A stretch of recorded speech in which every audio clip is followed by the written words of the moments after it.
મીણિયાની થેલીઓની આડમાં છુપાવેલો 23 લાખનો દારૂ ઝડપાયો. વડોદરા એલસીબીનો પલાસવાડા પાસે સપાટો. કુલ 33 લાખનો મુદ્દામાલ જપ્ત.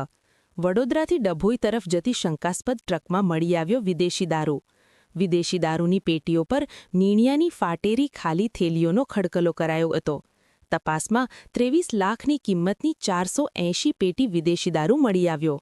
ટ્રક ચાલક રામસિંગ જાટવની પોલીસે ધરપકડ કરી પૂછપરછ હાથ ધરી. સાથે ડભોઈના અને વડોદરા શહેરના બુટલેગરોમાં ફફડાટ.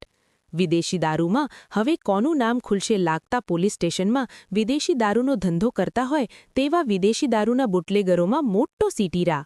કે વડોદરા તાલુકાના વિદેશી દારૂના બુટલેગરોમાં ફફડાટ. રામસિંગ જાટવની પોલીસે ધરપકડ કરી પૂછપરછ હાથ ધરી. હાથ ધર્યા બાદ હવે કયા વિદેશી દારૂ મંગાવનારા વેપારીનું નામ ખુલશે કે તેણે તાલુકામાં વિદેશી દારૂ વેચનારા બુટલેગરોમાં ફફડાટ. વડોદરા તાલુકાના શહેરની જનતામાં ચર્ચાનો વિષય બન્યો છે કે આટલો મોટો જથ્થો વિદેશી દારૂનો શહેરના બુટલેગરોનો કે ગ્રામ્યના કયા બુટલેગરનો વિદેશી દારૂ? એ તો પકડાયેલા વિદેશી દારૂ સાથેને ખબર હોય. હવે કોના નામ ખુલશે તે જોવાનું રહ્યું. કેવી વડોદરા શહેરના ને ડભોઈથી લઈને ગામડાઓમાં ચર્ચાનો વિષય બન્યો.